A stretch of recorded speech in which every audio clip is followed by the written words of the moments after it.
Hello everyone, আসসালামু আলাইকুম। তোমাদের সবাইকে স্বাগত জানাচ্ছি আরও একটি নতুন ভিডিওতে। আজকে আমরা অর্থনীতি প্রথম পত্রের চতুর্থ অধ্যায়ের লেকচার 3 নিয়ে আলোচনা করব এবং আজকের বিষয়গুলো খুবই চমৎকার হবে আশা করছি।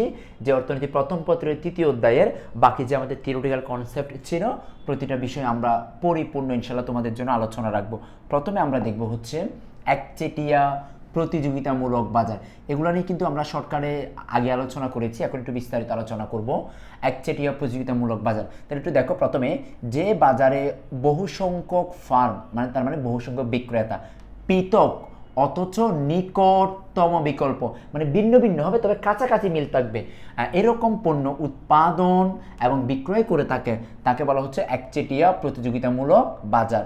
এবং এক্ষেত্রে একচেটিয়া প্রতিযোগিতামূলক বাজার এই শব্দের একটু দেখো, পৃথক অথচ নিকটতম, পৃথক অথচ কি নিকটতম।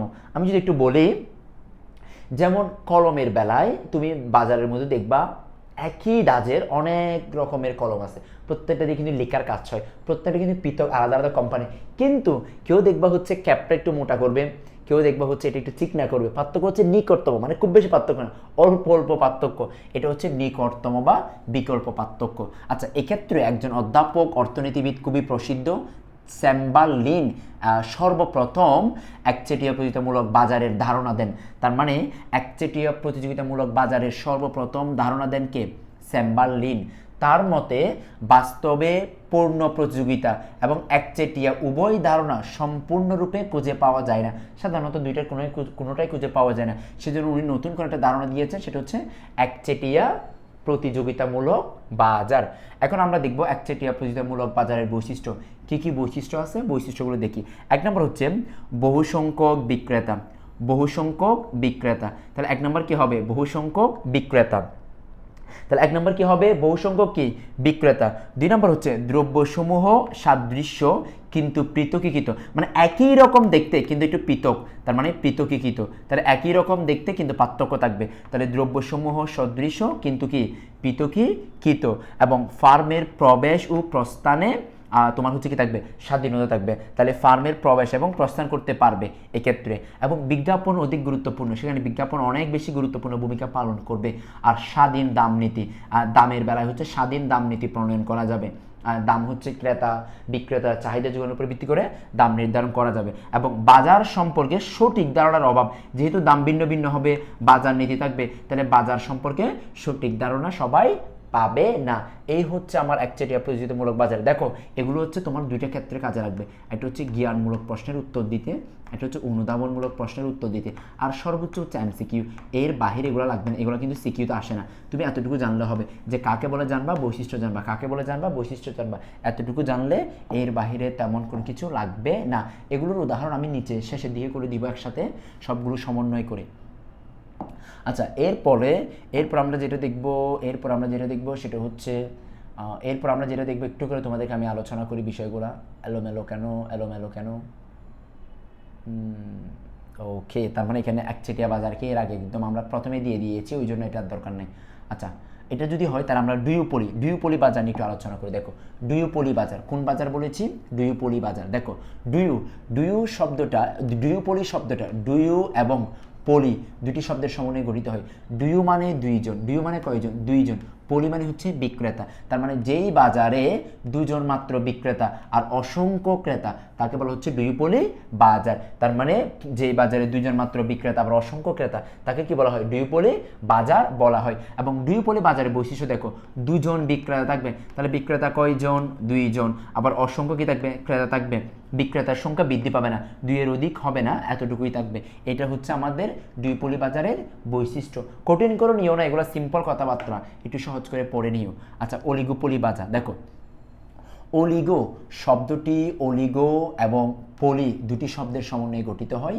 অলিগো শব্দের অর্থ হচ্ছে মুষ্টিমেয়, এটা হচ্ছে মুষ্টিমেয়, বা তুমি এটাকে বলতে পারো অল্প সংখ্যক, বা তুমি এটাকে বলতে পারো হচ্ছে স্বল্প সংখ্যক। পলি শব্দের অর্থ হচ্ছে বিক্রেতা, পলি মানে কি? বিক্রেতা। সুতরাং যে বাজারে বিক্রেতার সংখ্যা দুইয়ের অধিক কিন্তু খুব বেশি নয়, দুইয়ের অধিক কিন্তু খুব বেশি নয়, তাকে বলা হয় অলিগোপলি বাজার, অধ্যাপক হ্যান্ডারসন একটি অলিগোপলি, উনি বলেছেন হচ্ছে একটি অলিগোপলি শিল্প পর্যন্ত পরিমাণ স্বল্প সংখ্যক বিক্রেতা ধারণা করে, যেখানে এক বিক্রেতার কাজ অন্য প্রতিদ্বন্দ্বীর উপরে প্রত্যক্ষভাবে প্রভাব ফেলতে পারে। এই হচ্ছে অধ্যাপক হ্যান্ডারসনের। তুমি প্রথমটা জানলে হবে, এতটুকুলো জানতে হবে না। অলিগোপলি বাজারের বৈশিষ্ট্য দেখো, স্বল্প সংখ্যক বিক্রেতা কি হবে? স্বল্প সংখ্যক। আর বিজ্ঞাপন খুবই গুরুত্বপূর্ণ হবে, আর বিক্রেতার সিদ্ধান্ত প্রভাব ফেলবে, বিক্রেতার সিদ্ধান্ত গুরুত্বপূর্ণ ভূমিকা পালন করবে। আচ্ছা, এরপরে এগুলো কিন্তু আমার বইয়ে যেভাবে দেওয়া আছে আমি সেভাবে জাস্ট একটু তুলে ধরছি। বিস্তারিত কথাবার্তা আমি একটু পর আরও আলোচনা করব তোমাদের সাথে এগুলো। আচ্ছা, মনোপসোনি, এগুলো নিয়ে আমরা শর্টকাট আলোচনা করেছিলাম। মনোপসোনি দেখো, মনো এবং সোনি দুটি শব্দের সমন্বয়ে গঠিত, এবং মনো মানে হচ্ছে একজন বা একমাত্র, আর সোনি মানে হচ্ছে ক্রেতা। সুতরাং যখন কোনো বাজারে অসংখ্য বিক্রেতা কিন্তু একজন মাত্র ক্রেতা, তখন তাকে বলা হচ্ছে মনোপসোনি বলে। যেমন কোনো অঞ্চলে আখ চাষি অনেক থাকে কিন্তু চিনির কল থাকে একটি। আচ্ছা, একটু ব্যাখ্যা করে আমি মনে করো আখ মানে হচ্ছে আমাদের আঞ্চলিক ভাষা এটা কুশেল বলে, কুশেল। তোমাদের আঞ্চলিক ভাষা কি বলে ওটা কমেন্ট করে জানাও তো, এই আখকে কি বলে আঞ্চলিক ভাষায়? আচ্ছা, কুশেল। এখন এই কুশেল মনে করো অনেকেই চাষ করে, অনেকে চাষ করে, কিন্তু এই যে আখ ক্রয় করে একজন, তার নাম হচ্ছে চিনির কল। সে কে? চিনির কল হচ্ছে কি করবে, মানে আখ ক্রয় করবে চিনি তৈরি করার জন্য। তার মানে সবাই ক্রেতা একজন, সেই জন্য বলা হচ্ছে ক্রেতা কয়জন? একজন। সেই জন্য এই বাজারকে বলা হচ্ছে কি? মনোপসোনি। এখন উদাহরণ দেখো, মানে বৈশিষ্ট্য দেখো, একজন মাত্র ক্রেতা থাকবে, অন্যদিকে বিক্রেতা অসংখ্য থাকবে, আর দাম নির্ধারণ করবে হচ্ছে ক্রেতা। আমরা জানি যে ক্রেতা কেমনে নির্ধারণ করে, এখন বুঝছো ক্রেতা কেমনে নির্ধারণ করে? এটাই হচ্ছে মনোপসোনি বাজারের বৈশিষ্ট্য। আশা করি তুমি বুঝতে পেরেছো, মনেও রাখতে পারবা। এরপর হচ্ছে দ্বীপশ্রেণী বাজার। এরপরে কি? দ্বীপশ্রেণী বাজার, যে বাজারে অসংখ্য বিক্রেতার সংখ্যা অসংখ্য কিন্তু দুজন মাত্র ক্রেতা থাকে, তাকে বলা হয় দ্বীপশ্রেণী বাজার। যেমন আখ চাষের অঞ্চলে চিনির কল যদি দুইটি থাকে, সেক্ষেত্রে আখ চাষি অনেক থাকলেও ক্রেতা থাকবে কয়জন? দুইজন। তখন এই বাজারকে আমি বলতে পারবো হচ্ছে দ্বীপশ্রেণী বাজার। দ্বীপশ্রেণী বাজারের বৈশিষ্ট্য, দুজন মাত্র ক্রেতা। কয়জন ক্রেতা? দুইজন মাত্র ক্রেতা। আবার অসংখ্য বিক্রেতা। দাম নির্ধারণ করবে হচ্ছে ক্রেতা। দাম নির্ধারণ কে করবে? ক্রেতা। আবার ক্রেতার প্রবেশে কি হবে? বাধা থাকবে। এটা হচ্ছে দ্বীপশ্রেণী বাজারের বৈশিষ্ট্য। আশা করি এই বিষয়গুলো তোমরা সহজে বুঝতে পারবা এবং এগুলোকে জটিল করে নিও না, সহজে একটু মনে রাখতে পারবা। আচ্ছা, দ্বিপাক্ষিক একচেটিয়া বাজার। দেখো, দ্বিপাক্ষিক একটু আমি ব্যাখ্যা করি। দেখো, একজন ক্রেতা, কয়জন? একজন ক্রেতা থাকবে হচ্ছে একজন, আবার অন্যদিকে বিক্রেতা থাকবে একজন। বিক্রেতা কয়জন? একজন। তার মানে ক্রেতা একজন, বিক্রেতা একজন। তারা যখন গোপনে এখন গোপনে কি ভাবতেছো? গোপনে কি করবে? তারা যখন গোপনে ক্রয় বিক্রয় করবে,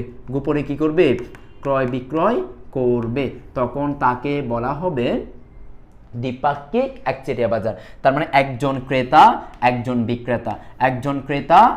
বিক্রেতা যখন গোপনে ক্রয় বিক্রয় করবে, তখন তাকে বলা হচ্ছে দ্বিপাক্ষিক একচেটিয়া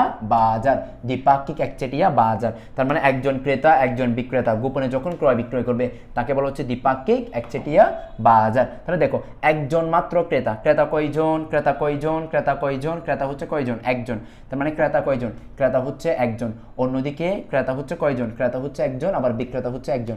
তারা যখন গোপনে ক্রয় বিক্রয় করবে, যেমন জমি ক্রয় বিক্রয়, তারপর হচ্ছে স্বর্ণ ক্রয় বিক্রয়, এরপর হচ্ছে বিয়ে শাদী যা ক্রয় বিক্রয় করে সব কিন্তু গোপনেই করে। সেই জন্য বলা হচ্ছে এটা হচ্ছে কি?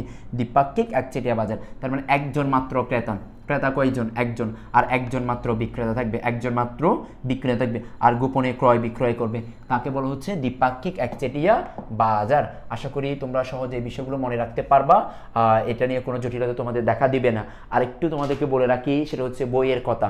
এটা হচ্ছে আমাদের অর্থনীতি প্রথম পত্রের বই, এটা হচ্ছে অর্থনীতি দ্বিতীয় পত্রের বই, এবং দুইটা বই কিন্তু সুলভ মূল্যে পাওয়া যাচ্ছে, কুরিয়ারে করে পাবা এবং যে কোনো মাধ্যমে পাবা তুমি। আর আমার নাম্বারটি একটু সেভ করে নাও, মোবাইলটা হাতে নিয়ে একটু আমার নাম্বারটি তুলো, 01875556258, অথবা তুমি ফেসবুকে গিয়ে Delwar sir DELWAR space SIR sir দিয়ে সার্চ দিলে আমার আইডি পেয়ে যাবা। আমাকে নক দিও যে কোনো বিষয়ে, আমি অবশ্যই তোমাদেরকে সেই বিষয়ে সহযোগিতা করব। সো তোমাদের জন্য অনেক অনেক শুভকামনা, দেখা হবে তোমাদের সাথে পরের লেকচারে ইনশাল্লাহ। যতদিন তোমরা ভালো থেকো, সুস্থ থেকো। আসসালামু আলাইকুম।